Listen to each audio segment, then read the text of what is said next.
আলফাৰ নামত যেটো আন্দোলন হৈছিলে বা মুভমেণ্ট হৈছিলে ইয়াত অকল আলফাৰ 10 বা 20,000 ল'ৰাই নহয়, ইয়াত লাখ লাখ অসমৰ মানুহ জড়িত আছিল। বহু মানুহ নিৰ্যাতিত হৈছে, পাইকাৰী হাৰত বহু লোক শ্বহীদ হৈছে।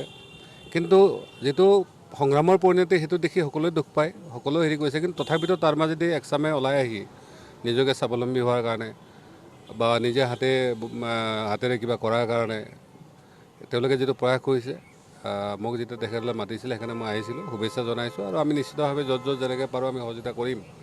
আৰু ইতিমধ্যে আলোচনাপন্থীয়ে হওক বা বাকীসকলে হওক, ইয়াৰ আগতেও আমি অনুচিত ডাঙৰীয়াক এই ক্ষেত্ৰত আমি সহায় কৰি দিছিলোঁ, নেহেৰুৱালে নিজে গৈছিলোঁ। আৰু আজিও মই ভাবোঁ যে এইখিনি যিহেতু স্বাভিমানী মানুহ, এইখিনি কৰ্মত মানুহ, তেওঁলোকে ছেক্ৰিফাইচ কৰি আহিছে। তেওঁলোকে যদি কিবা এটা সিদ্ধান্ত কৰে বা কাম কৰে নিশ্চয় আগভাগ ল'ব পাৰিব। আৰু বিশেষকৈ আজি উদীয়মান যিবিলাক যুৱচাম আছে তেওঁলোকেও ভাবি আছে কিবা এটা পথ পালে। গতিকে সেইকাৰণে আৰু বিশেষকৈ আমি দুখ পাওঁ যে গাঁওবিলাকত তেওঁলোকৰ আগৰ যিটো এটা নেতৃত্বদায়ী যিটো ক্ষমতা আছিল নোহোৱা হৈ গৈছে। কাৰণ মানুহে আলফাৰ মানুহখিনি ছেক্ৰিফাইচ কৰাৰ কাৰণে বা সমাজৰ দেশৰ কাৰণে লগাৰ কাৰণে ভাল পাইছিল। যেতিয়া তেওঁলোকৰ সেই ভূমিকেইটা নহ'ব অট'মেটিকলি তেওঁলোকৰ লিডাৰশ্বিপ নহয়। সেইকাৰণে তেওঁলোকে যদি সঁচাকৈ আগবাঢ়ি আহে নিশ্চিতভাৱে সমাজক গাইড কৰা সুবিধাখিনি পাব। বহুতে আজি এই কথাখিনি কয়, কিন্তু দেখাত শ্লোগান নিচিনা হয়। আপোনালোকে জানে যে আমি অহাৰ পিছতে আজিও কুটনিকুছি বাণীকুছি এইবিলাক আমি ফাৰ্ম বনাইছিলোঁ, আজিও চলি আছে।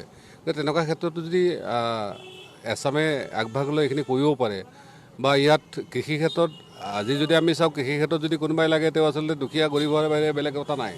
কিন্তু তথাপিতো কৃষি ক্ষেত্ৰত লাগিলে কিছুমান নতুন উদ্ভাৱন হৈছে আজিকালি, য'ত আমাৰ দেখিব অসমত যে 10 বিঘা 20 বিঘা মাটি থকা মানুহে খাবলৈ নাপায়।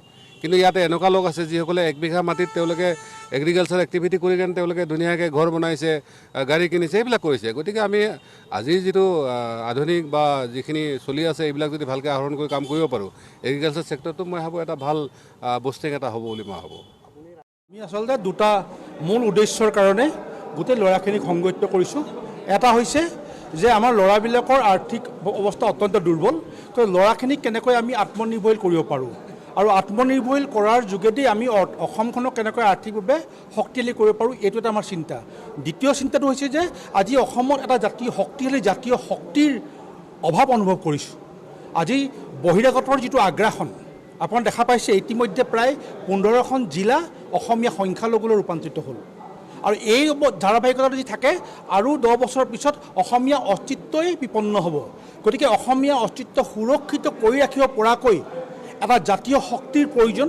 আৰু সেই জাতীয় শক্তিটো গঢ় দিবৰ কাৰণে আমি এই ল'ৰাখিনিক প্ৰাক্তন আলফাৰ 10,000 ল'ৰাক এক কৰিবলৈ গৈছোঁ। এইকাৰণে এই ল'ৰাখিনি এক কৰিবলৈ গৈছোঁ যে আজিৰ তাৰিখত অসমত যদি একেবাৰে জাতীয় চেতনা থকা এইখিনি ল'ৰা যদি আছিলে অতীততে, সেইখিনি হৈছিলে প্ৰাক্তন আলফা। তেওঁলোকৰ তীব্ৰ জাতীয় চেণ্টিমেণ্ট থকাৰ কাৰণে তেওঁলোকে স্বাধীনতাৰ কাৰণে মৰিবলৈও কুণ্ঠাবোধ কৰা নাছিলে। কিন্তু তেওঁলোকৰ কিবা মতাদৰ্শৰ কাৰণতে হওক বা অন্যান্য কাৰণতে তেওঁলোক ওলাই গুচি আহিলে। এই ল'ৰাখিনিক যদি আমি চাইছোঁ যদি সংগঠিত কৰিব পাৰোঁ, সংঘবদ্ধ কৰিব পাৰোঁ 10,000 যুৱকক, তেতিয়াহ'লে এই 10,000 যুৱকেই আজিৰ তাৰিখত জাতিটোক সুৰক্ষিত কৰিব পৰাকৈ আটাইতকৈ শক্তিশালী সুৰক্ষা কৱচ হৈ পেলাই থিয় দিব পাৰিব। গতিকে আজি জাতিটোক সুৰক্ষিত কৰাৰ এটা শক্তিৰ প্ৰয়োজন আছে। গতিকে সেই শক্তিটো জন্ম দিছোঁ।